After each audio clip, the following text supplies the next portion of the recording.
George Costa não nasceu em berço de ouro. Pelo contrário, veio do interior de Minas Gerais, onde passou fome, trabalhou na roça desde os 7 anos e aprendeu cedo que o mundo não era gentil com quem não tinha um sobrenome influente. A mãe dele, Dona Zuleide, era costureira.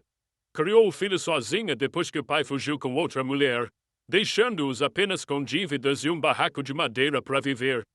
George viu a mãe sacrificar os dedos em agulhas para pôr comida na mesa. Ele jurou, ainda criança, que um dia ela teria uma casa com jardim, varanda e flores nas janelas. E ele cumpriu. Aos 29 anos, era um dos empresários mais bem-sucedidos do setor de logística no país. Tinha sede própria em 4 estados, uma fortuna milionária, uma cobertura na zona sul de São Paulo e o nome estampado em revistas de negócios. Mas, apesar da fama e do dinheiro, George nunca se afastou das origens. Continuava simples, discreto e observador. Tinha o hábito de testar as pessoas antes de confiar nelas, e foi por isso que decidiu fazer o que fez naquela manhã. Gisele, sua noiva, era linda, carismática, com um sorriso que iluminava qualquer ambiente. Eles estavam juntos há 1 ano. Ela dizia que o amava, que não se importava com o dinheiro dele, que o admirava por sua história de superação. George queria acreditar, mas algo dentro dele, uma inquietação silenciosa, começou a corroer sua paz nas últimas semanas.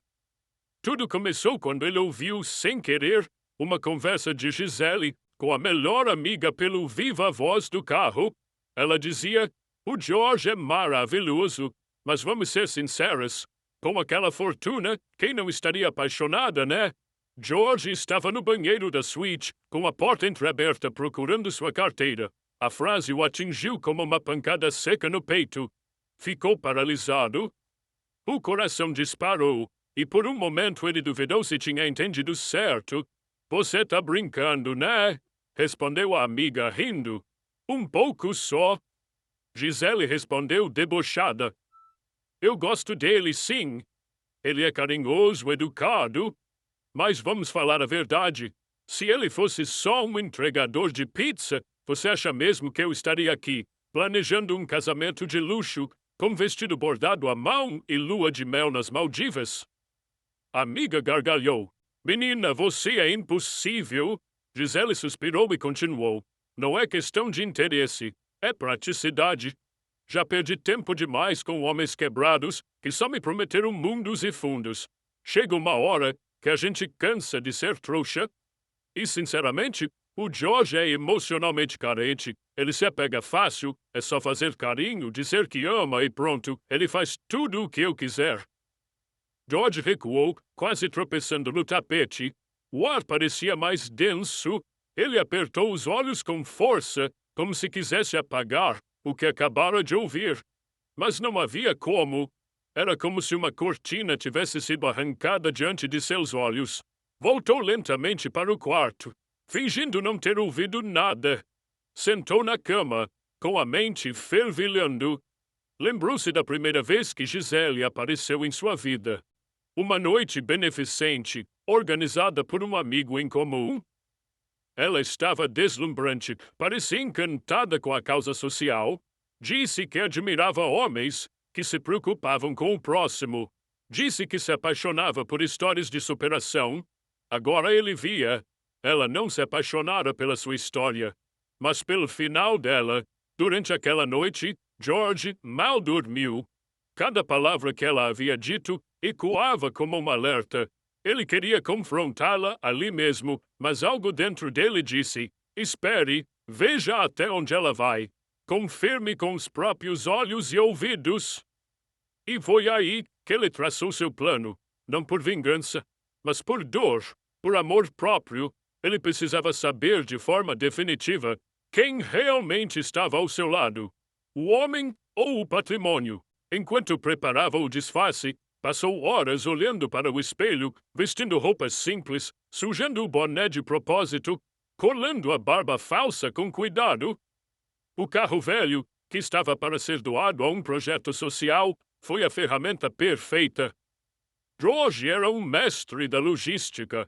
Sabia esconder sua presença como ninguém.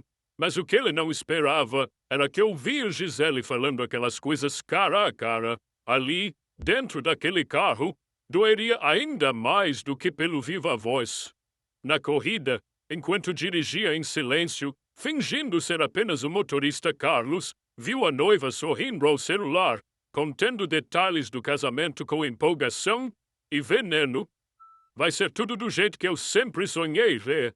Só o vestido custou 50 mil, mas quem vai pagar, né? O George, claro. Nem questionei. Ele disse que eu mereço tudo. E sabe de uma coisa? Eu mereço mesmo. Depois de tanto traste na vida, agora eu vou ser esposa de milionário. Se um dia enjoar, já sabe, metade de tudo é meu. Nesse momento, George sentiu um nó na garganta. As mãos apertavam o volante com tanta força que os nós dos dedos ficaram brancos. Seus olhos marejaram, mas ele se obrigou a manter a postura. Não era hora de desabar. Naquela meia hora de trajeto, cada palavra dela tirava um pedaço do que restava de esperança. Ela falava com uma leveza cruel, como quem conta vantagem sem peso na consciência. E então, quando ela desceu do carro e disse aquele "Obrigada, Carlos", sem sequer olhar para o rosto dele, George teve certeza. Aquela mulher nunca o amou.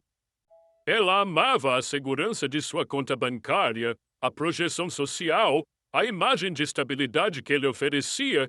Ele dirigiu até um parque distante, estacionou o carro e ficou dentro dele por horas. Chorou, gritou, sentiu-se enganado, usado, pequeno, mas não permitiu que aquela dor o destruísse. Ao contrário, naquele momento, George decidiu que sua vida mudaria, que ele não aceitaria mais relacionamentos pela metade, que ele, o menino que nasceu no barraco de madeira, agora homem feito, bem-sucedido e íntegro, merecia alguém que o amasse pelo que ele era, não pelo que ele tinha. Foi o início do fim para Gisele, mas ao mesmo tempo, o recomeço de George, o recomeço muito mais verdadeiro. No dia seguinte, George voltou para casa cedo. Gisele ainda dormia em meio às almofadas do sofá da sala, como se nada tivesse acontecido. Ele a observou por alguns instantes e uma pergunta silenciosa queimava dentro de si. Em que momento eu acreditei que isso era amor? Quando ela despertou, bocejando e sorrindo com doçura, se aproximou dele para abraçá-lo. Dormi te esperando. Por que você sumiu ontem, meu amor? Ele deu um passo para trás, sem responder. A gente precisa conversar. Ela arregalou os olhos, preocupada. Aconteceu alguma coisa?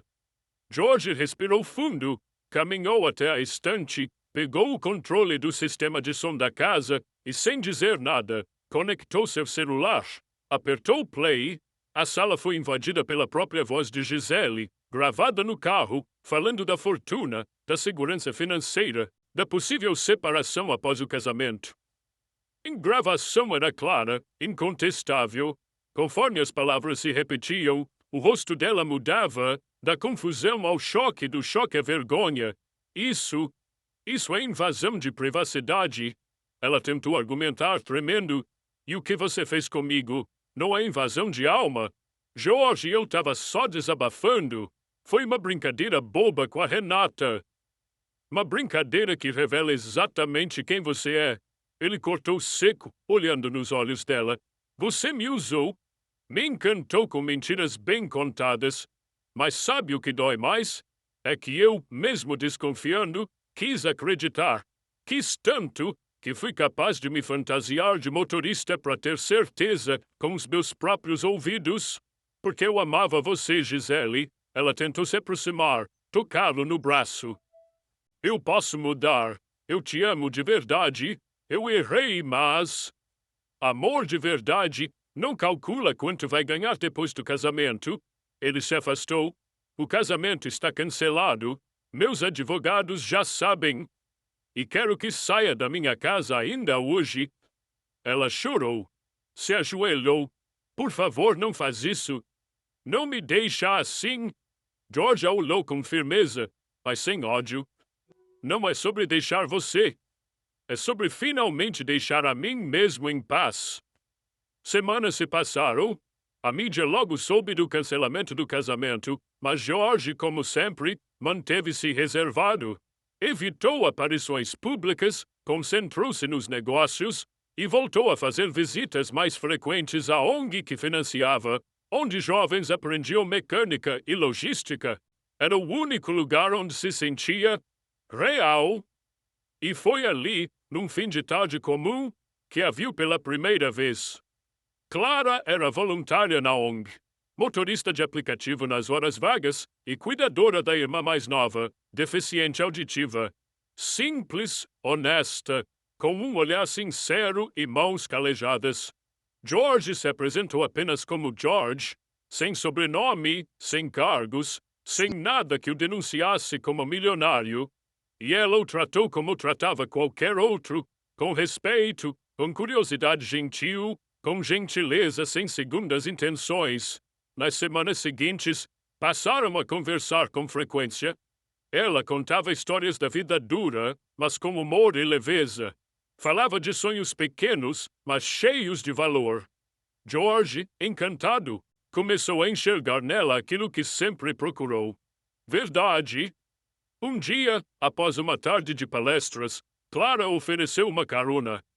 No caminho, o carro quebrou no meio da avenida. Em vez de se irritar, ela riu. É o segundo carro que quebra comigo esta semana, mas pelo menos a companhia compensa. George olhou para ela e, sorrindo, disse: Você me lembra minha mãe.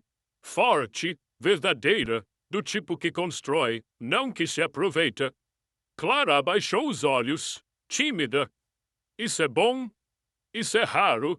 Naquela noite, ele a convidou para jantar. Foi simples. Um restaurante de esquina, 2 marmitas e uma longa conversa. E foi ali que ele revelou quem era de verdade. Contou sua história, inclusive o que aconteceu com Gisele. Esperava um choque, talvez até um afastamento.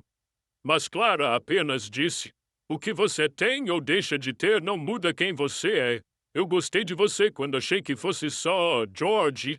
E continuo gostando agora. Mas, só por você.